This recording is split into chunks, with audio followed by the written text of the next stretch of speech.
ನಿನ್ನೆ ಹಾಸನದಲ್ಲಿ ನಡೆದಂತಹ ಈ ದುರ್ಘಟನೆಯಲ್ಲಿ 9 ಜನ ಮೃತರಾಗಿದ್ದಾರೆ.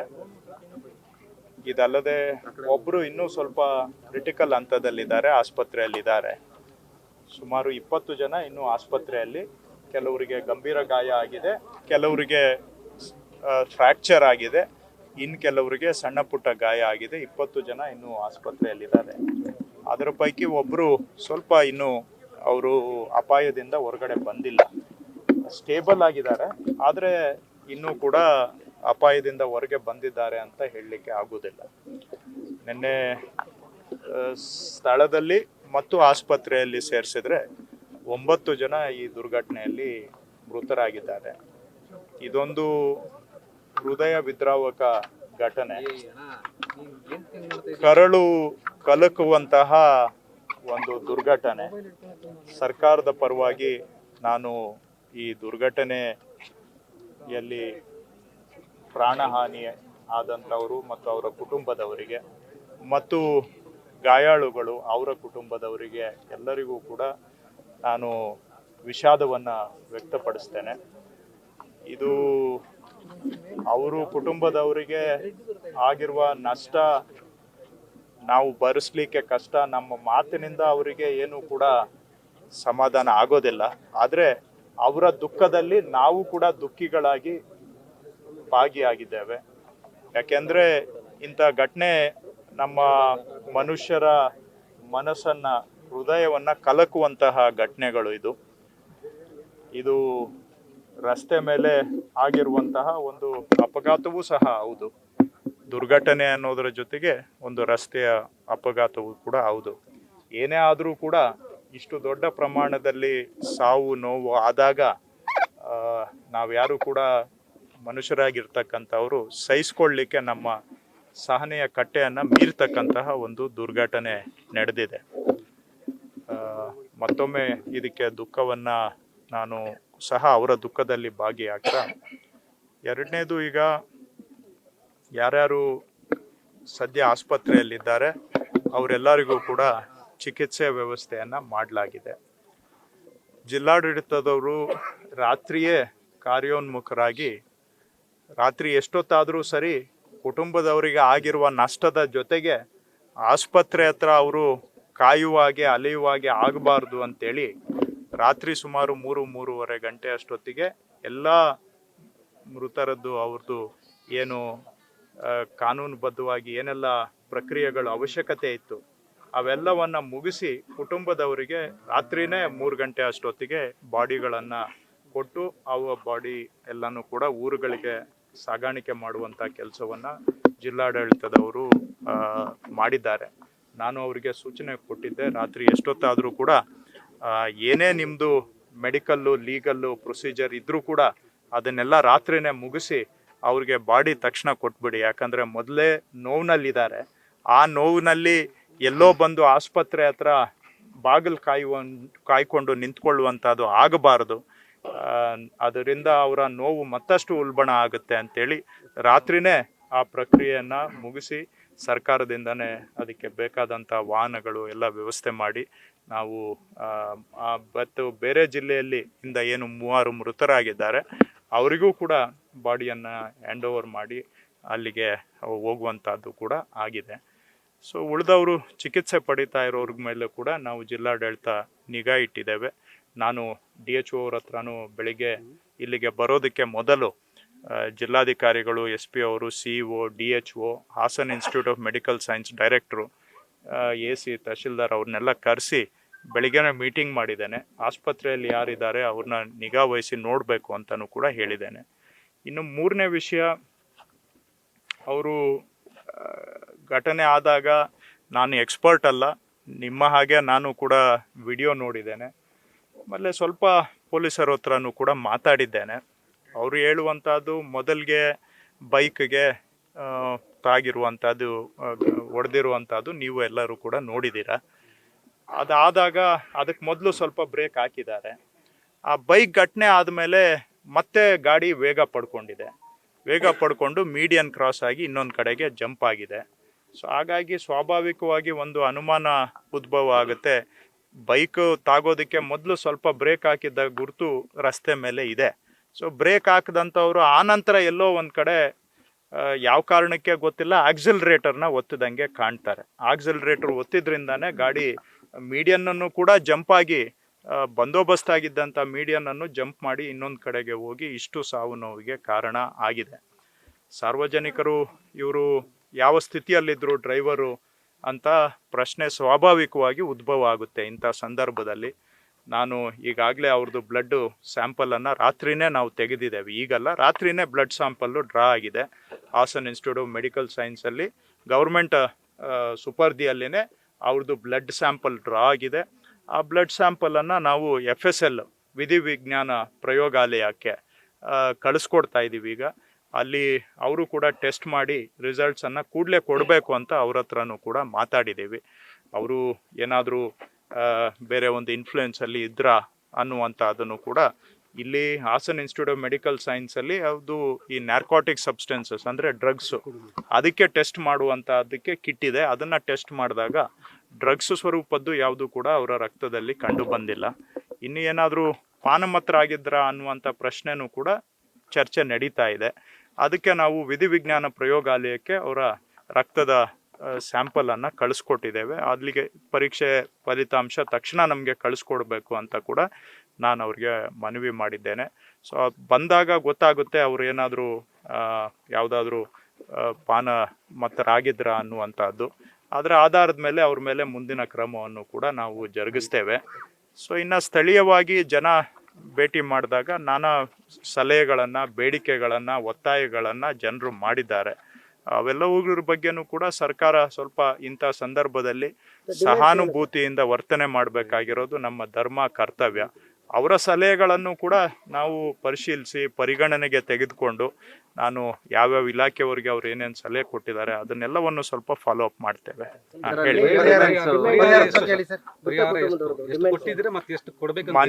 ಮಾನ್ಯ ಮುಖ್ಯಮಂತ್ರಿಗಳು ರಾತ್ರಿ ನಾನು ಮಾತಾಡಿದಾಗ ಕೂಡಲೇ ಅವರ ಕುಟುಂಬದಲ್ಲಿ ಆಗಿರುವ ನಷ್ಟಕ್ಕೆ ನಾವು ನಷ್ಟವನ್ನು ಯಾವುದೇ ಮೊತ್ತಕ್ಕೆ ಹೋಲಿಕೆ ಮಾಡಲಿಕ್ಕೆ ಸಾಧ್ಯ ಇಲ್ಲ. ಇದನ್ನು ನಾವು ಸ್ಪಷ್ಟವಾಗಿ ಅರ್ಥ ಮಾಡ್ಕೊಳ್ಳೋಣ. ಅದಕ್ಕೆ ನಾನು ಆ ಮೊತ್ತದ ಬಗ್ಗೆ ಮಾತಾಡಲಿಕ್ಕೆ ಹೋಗಲಿಲ್ಲ. ಯಾಕೆಂದರೆ ಆ ಮೊತ್ತದಲ್ಲಿ ನಾವು ಪ್ರಾಣವನ್ನು ಅಳಿಲಿಕ್ಕೆ ಆಗೋದಿಲ್ಲ. ಅವರ ನಷ್ಟವನ್ನು ಯಾವುದೋ ಒಂದು ಮೊತ್ತದಿಂದ ಭರಿಸಲಿಕ್ಕೆ ಸಾಧ್ಯ ಇಲ್ಲ. ಆದಾಗ್ಯೂ ಕೂಡ ನೊಂದ ಸಂದರ್ಭದಲ್ಲಿ ಸುಮಾರು ಜನ ಯುವಕರಿದ್ದಾರೆ, ವಿದ್ಯಾರ್ಥಿಗಳಿದ್ದಾರೆ.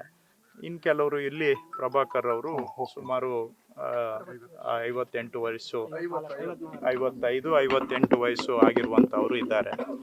ಸೊ ಅವ್ರಿಗೆ ಕುಟುಂಬದಲ್ಲಿ ಒಂದು ಯಜಮಾನರ ಸ್ಥಾನದಲ್ಲಿ ಇರ್ತಕ್ಕಂಥವ್ರು. ಹಾಗಾಗಿ ಅವರ ಕುಟುಂಬಕ್ಕೆ ತತ್ಕ್ಷಣ ಸ್ವಲ್ಪ ಚೇತರಿಸ್ಕೊಳ್ಳಿಕ್ಕೆ ಇದರಿಂದ ಮಾನ್ಯ ಮುಖ್ಯಮಂತ್ರಿಗಳ ಸೂಚನೆ ಮೇರೆಗೆ 5 ಲಕ್ಷ ರೂಪಾಯಿ ಪರಿಹಾರವನ್ನು ಈಗಾಗಲೇ ನಾವು ಇವತ್ತು ನಾನು ತಹಶೀಲ್ದಾರ್ಗಳಿಗೆಲ್ಲ ಹೇಳಿದ್ದೇನೆ. ಅವ್ರಿಗೆಲ್ಲ ತಲುಪಿಸ್ಬೇಕು, ಇವತ್ತೇ ತಲುಪಿಸ್ಬೇಕು ಅಂತ. ಇಲ್ಲಿ ಮೃತರಾದಂಥ ಪ್ರಭಾಕರ್ ಅವರು ಅವರ ಕುಟುಂಬದ ಸದಸ್ಯರ ಕೈಗೆ ನಾನು ಇಲ್ಲಿ ಕೊಟ್ಟಿದ್ದೇನೆ.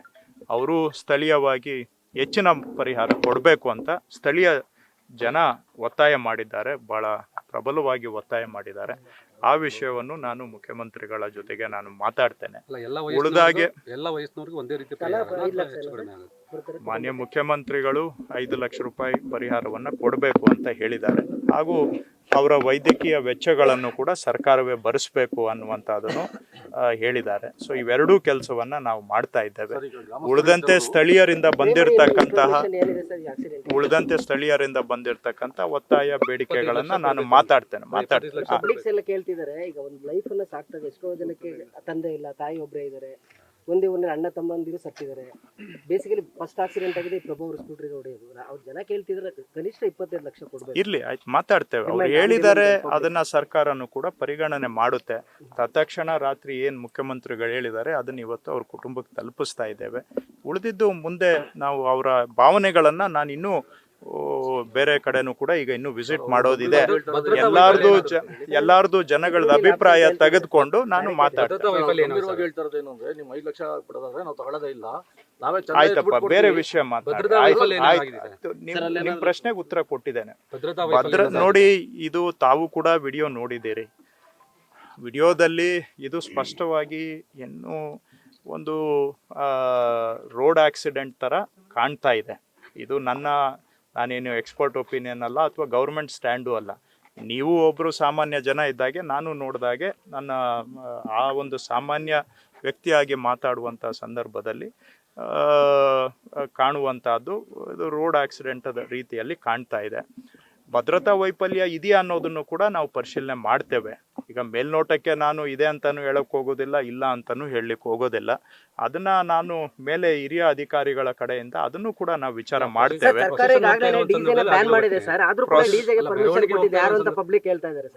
ಡಿಜೆ ನಾವು ಆದಷ್ಟು ರಿಸ್ಟ್ರಿಕ್ಟ್ ಮಾಡಿ ನಾನು ಬ್ಯಾನ್ ಮಾಡಬೇಕು ಅನ್ನೋದು ನಂದು ವಿಚಾರ ಆಗಿತ್ತು. ಆದರೆ ಸುಮಾರು ಸಂಘಟನೆಗಳು ಇಲ್ಲ ಬೇಕೇ ಬೇಕು ಅಂತ ಜನಗಳಿಂದ ಒತ್ತಾಯದ ಹಿನ್ನೆಲೆಯಲ್ಲಿ ನಾನು ಸ್ಟ್ಯಾಂಡ್ ಒಂದು ತಗೊಳ್ಳೋಣ ಅಂತ ಹೇಳಿದೆ. ಆದರೆ ಸುಮಾರು ಜನಪ್ರತಿನಿಧಿಗಳು ಏನೋ ಒಂದು ಬಿಡಿ ಇರಲಿ, ಜನ ಕೇಳ್ತಾರೆ, ತುಂಬ ಕಡೆ ಡಿಮ್ಯಾಂಡ್ ಇದೆ, ಆ ಕಾರಣಕ್ಕೆ ಜನಗಳ ಆಶೋತ್ತರಕ್ಕೆ ನಾವು ತೀರಾ ಕಟ್ಟುನಿಟ್ಟು ಮಾಡಲಿಕ್ಕೆ ಆಗೋದಿಲ್ಲ ಅಂತ ಬಂದಾಗ ಅದನ್ನ ಟೈಮನ್ನು ರಿಸ್ಟ್ರಿಕ್ಟ್ ಮಾಡಿ ಮಾಡುವಂತಹದ್ದು ನೋಡಿ. ಎಲ್ಲ ಈಗ ಜಿಲ್ಲೆಯಲ್ಲಿ ಸಾವಿರಾರು ಕಡೆ ಗಣೇಶ ವಿಸರ್ಜನೆ, ಗಣೇಶ ಸ್ಥಾಪನೆ ಮತ್ತು ವಿಸರ್ಜನೆ ಕಾರ್ಯಕ್ರಮ ಈ ಜಿಲ್ಲೆಯಲ್ಲಿ ಸಾವಿರಾರು ಕಡೆ ನಡೆಯುತ್ತೆ. ರಾಜ್ಯದಲ್ಲಿ ಬಹುಶಃ ಲಕ್ಷಾಂತರ ಕಡೆ ನಡೆಯುತ್ತೆ. ಸೊ ಅವರು ಪರ್ಮಿಷನ್ ತಗೊಂಡಿರ್ತಾರೆ. ಆದರೆ ಈಗ ಪರ್ಮಿಷನ್ ತಗೊಂಡು ಆ ಸೈಡು ಬಂದೋಬಸ್ತು ಎಲ್ಲವನ್ನು ಕೂಡ ಮಾಡಿದ್ರು, ಇಲ್ಲ ಅಂತಲ್ಲ. ಒಂದು ಸೈಡು ಅವ್ರಿಗೆ ಪ್ರೊಸೆಷನ್ಗೆ ಬಿಟ್ಟು ಇದು ಗಾಡಿ ಇನ್ನೊಂದು ಸೈಡು, ಯಾಕಂದರೆ ಇಲ್ಲಿ ಮಧ್ಯದಲ್ಲಿ ಸ್ಪಷ್ಟವಾಗಿ ಮೀಡಿಯನ್ ಇದೆ, ಮೀಡಿಯನ್ಗೆ ಇದು ಬ್ಯಾರಿಕೇಡ್ ಇದೆ, ಎಲ್ಲ ಇರುವಾಗ ಅದನ್ನೂ ಕೂಡ ದಾಟಿ ಈ ಕಡೆಗೆ ಬಂದಿರುವಂಥದ್ದನ್ನ ತಾವು ಕೂಡ ಗಮನಿಸಿದ್ದೀರ. ಸೊ ಹಾಗಾಗಿ ಇದು ಏನು ಆ ರೀತಿ ನೋಡೋಣ. ಈಗ ನಾನು ಭದ್ರತಾ ವೈಫಲ್ಯ ಇದೆ ಅಂತ ಹೇಳೋದಾಗ್ಲಿ, ಇಲ್ಲ ಅಂತ ಹೇಳೋದಾಗ್ಲಿ, ಇದನ್ನ ಹಿರಿಯ ಅಧಿಕಾರಿಗಳ ಕಡೆಯಿಂದ ಏನಾದರೂ ಅದನ್ನು ಕೂಡ ತನಿಖೆ ಮಾಡಿಸೋಣ. ಅದರಲ್ಲಿ ಏನು ಇಲ್ಲ, ತನಿಖೆ ಮಾಡಿಸಿ ಅದರ ಆಧಾರದ ಮೇಲೆ ಮಾತಾಡೋಣ. ಯಾಕಂದ್ರೆ ನಾನು ನನ್ನ ಅನುಭವದಲ್ಲಿ ಏನೋ ಒಂದು ಮಾತು ಹೇಳೋದು, ನಾಳೆ ವಾಸ್ತವಾಂಶ ಬೇರೆ ತರ ಇರುವಂತಹದ್ದು, ನಾನು ಹೇಳಿಕೆಯಿಂದ ಇನ್ನೊಬ್ರು ಇನ್ಫ್ಲುಯೆನ್ಸ್ ಆಗೋದು ಅಧಿಕಾರಿಗಳು ಬೇಡ. ನಿಮ್ಮ ನೋಡೋಣ, ಇನ್ನೂ ಕೂಡ ತನಿಖೆ ಮಾಡಿ ಅಂತ ಹೇಳಿದ್ದೇನೆ. ಅವರು ಸ್ಥಳೀಯರೇ ಇದೇ ಜಿಲ್ಲೆಯಲ್ಲೇ ಇರ್ತಕ್ಕಂಥವ್ರು, ಇಲ್ಲೇ ವಾಸ ಮಾಡ್ತಕ್ಕಂಥವ್ರು. ಭುವನೇಶ್ ಅಂತ ಅವರ ಹೆಸರು. ಸೊ ಹಾಗಾಗಿ ಅವ್ರಿಗೂ ಕೂಡ ಸ್ವಲ್ಪ ಗಾಯಗಳಾಗಿದೆ. ಅವರು ಒಂದು ಆಸ್ಪತ್ರೆಯಲ್ಲಿ ಇದ್ದಾರೆ. ಅವರು ಪೊಲೀಸಿನ ವಶದಲ್ಲೇ ಇದ್ದಾರೆ. ಮುಂದೆ ಪೊಲೀಸ್ ಕಾನೂನು ಪ್ರಕಾರವಾಗಿ ಅವ್ರ ಮೇಲೆ ಏನು ಕ್ರಮ ಆಗಬೇಕು ಅದನ್ನು ಕೂಡ ನಾವು ಮಾಡ್ತೇವೆ. ಅದರಲ್ಲಿ ಏನು ಯಾರ್ದು ಬೇರೆ ನಂದೊಬ್ಬರದೇ ಅಲ್ಲ, ಬೇರೆ ಯಾರ್ದು ಕೂಡ ಏನು ಎರಡನೇ ಅಭಿಪ್ರಾಯ ಇಲ್ಲ. ಕಾನೂನು ಪ್ರಕಾರವಾಗಿ ಅವರು ವಿಧಿವಿಜ್ಞಾನ ಪ್ರಯೋಗಾಲಯದಿಂದ ರಕ್ತ ಪರೀಕ್ಷೆಯ ಫಲಿತಾಂಶ ಬಂದ ಮೇಲೆ ಅದು ಅಡಿಷನಲ್ ಪಾಯಿಂಟ್ ಆಗುತ್ತೆ, ಅದು ಒಂದೇ ಪಾಯಿಂಟ್ ಅಲ್ಲ, ಎಲ್ಲ ಅದನ್ನು ಕೂಡ ಕ್ರಮ ಆಗುತ್ತೆ. ವಿಸರ್ಜನಾ ಕಾರ್ಯಕ್ರಮ ಮತ್ತೆ ಇದೆ ಬೇರೆ ಬೇರೆ ಕಡೆಯಲ್ಲಿ, ಅಲ್ಲೆಲ್ಲ ಮತ್ತೆ ಯಾವ ಬೇರೆ ರೀತಿಯ ಕ್ರಮ ಕೈಗೊಳ್ತಾರೆ ಈ ದುರಂತದ ಹಿನ್ನೆಲೆಯಲ್ಲಿ? ನೋಡಿ, ಬಂದೋಬಸ್ತು ಮಾಡಲೇಬೇಕಾಗಿರೋದು ನಮ್ಮ ಕ್ರಮ. ಸ್ವಲ್ಪ ಕಟ್ನಿಟ್ಟು ಮಾಡಬೇಕಾಗತ್ತೆ.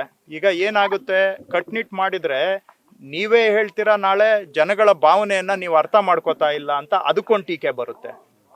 ಈ ಸಂದರ್ಭದಲ್ಲಿ ನಾನು ಹೇಳ್ಬೇಕೋ ಬೇಡವೋ, ಆದರೆ ಒಂದೊಂದು ಬಾರಿ ನಮ್ಮನ್ನ ನೀವು ಟೀಕೆ ಮಾಡಿದ್ರೂ ಪರವಾಗಿಲ್ಲ, ಸತ್ಯ ಹೇಳಬೇಕಾಗತ್ತೆ.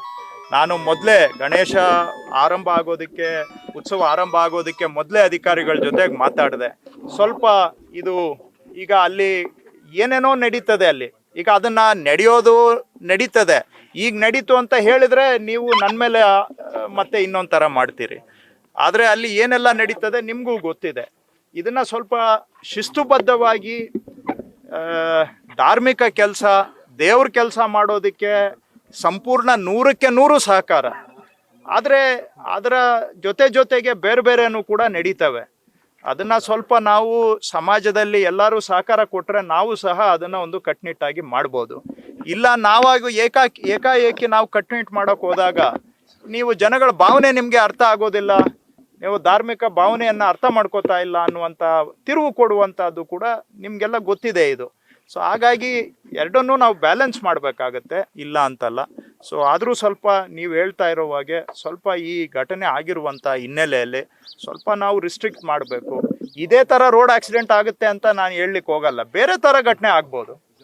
ಬೇರೆ ಥರ ಘಟನೆ ಆಗ್ಬೋದು ಇಂಥ. ಯಾಕಂದರೆ ಜನ ಒಂದು ಕಡೆ ಸೇರಿದಾಗ, ಇಲ್ಲಿ ಜನ ಸೇರಿದ್ದಕ್ಕೂ ಗಣೇಶ ಪ್ರೊಸೆಷನ್ಗೂ ಈ ಆಕ್ಸಿಡೆಂಟ್ಗೂ ಒಂದಕ್ಕೊಂದು ಏನು ಲಿಂಕ್ ಇಲ್ಲ. ಇದು ಒಂಥರ ಆಕ್ಸಿಡೆಂಟ್ ರೂಪದಲ್ಲಿ ಆಗಿದೆ. ಯಾಕೆಂದರೆ ರೋಡ್ ಮೀಡಿಯನ್ ಇದೆ, ರೋಡ್ ಮೀಡಿಯನ್ನಿಂದ ಈ ಸೈಡ್ಗೆ ಇವ್ರು ಇದ್ದಾರೆ. ಅವರು ಬೈಕ್ನವರು ಸ್ವಲ್ಪ ಸ್ಲೋನು ಆಗಿರೋದು ಕಾಣ್ತಾ ಇದೆ ವಿಡಿಯೋದಲ್ಲಿ. ಸೊ ಆಗ ಆಕ್ಸಿಡೆಂಟ್ ಆಗಿ ಒಂದಕ್ಕೊಂದು ಇದು ಟ್ರಿಗರ್ ಆಗಿದೆ. ಇರಲಿ, ಅವುಗಳನ್ನೆಲ್ಲ ನಾವು ವಿಶ್ಲೇಷಣೆ ಮಾಡೋದಕ್ಕಿಂತ ನೀವು ಹೇಳ್ದಾಗೆ ಸ್ವಲ್ಪ ಇದು ಕಟ್ಟೆಚ್ಚರವನ್ನು ವಹಿಸ್ತಕ್ಕಂಥ ಅವಶ್ಯಕತೆ ಇದೆ. ಇಷ್ಟಾದರೂ ಕೂಡ ಇದು ಒಂದು ಹೃದಯ ಕಲಕುವ ಘಟನೆ, ಹೃದಯ ವಿದ್ರಾವಕ ಘಟನೆ, ಕರಳು ಕಲಕುವ ಘಟನೆ. ಯಾಕೆಂದರೆ ಮಕ್ಕಳು ಒಂದೇ ಕಡೆ ಕಣ್ಣು ಮುಂದೆ ಒಂದೇ ಒಂದು ಕ್ಷಣ ಮಾತ್ರದಲ್ಲಿ ಈ ರೀತಿ ಆಗುತ್ತೆ ಅಂತ ಹೇಳಿದ್ರೆ ಯಾರದೇ ಒಬ್ಬ ಮಾನವೀಯತೆ ಇರತಕ್ಕಂಥವರ ಕರಳು ಕಲಕುವಂತಹ ಘಟನೆ. ಇದನ್ನು ನಾವು ಎಷ್ಟು ವಿಶ್ಲೇಷಣೆ ಮಾಡಿದರೂ ಆಗಿರುವ ನಷ್ಟ ನಾವು ವಾಪಸ್ಸು ತರೋದಕ್ಕೆ ಆಗೋದಿಲ್ಲ. ಕುಟುಂಬದವ್ರು ಕೇಳೋದು ಅದೇ, ನಮಗೆ ನಮ್ಮ ಪ್ರಾಣ ಬೇಕು ಅಂತ. ಆದರೆ ವಿಧಿ ನಮ್ಮ ಕೈಯಲ್ಲಿ ಇರೋದಿಲ್ಲ. ಇಂಥ ಸಂದರ್ಭದಲ್ಲಿ ಸರ್ಕಾರ ಅವ್ರ ಜೊತೆಗೆ ನಿಂತು ದುಃಖದಲ್ಲಿ ಭಾಗಿಯಾಗಿ ಅವರ ನೋವಿನಲ್ಲಿ ಸಹಾನುಭೂತಿಯಿಂದ ಭಾಗಿಯಾಗುವಂತಹದ್ದು ನಮ್ಮ ಧರ್ಮ. ಆ ಕೆಲಸವನ್ನ ನಾವು ಶಿರಸಾವಹಿಸಿ ಮಾಡ್ತಾ ಇದ್ದೇವೆ.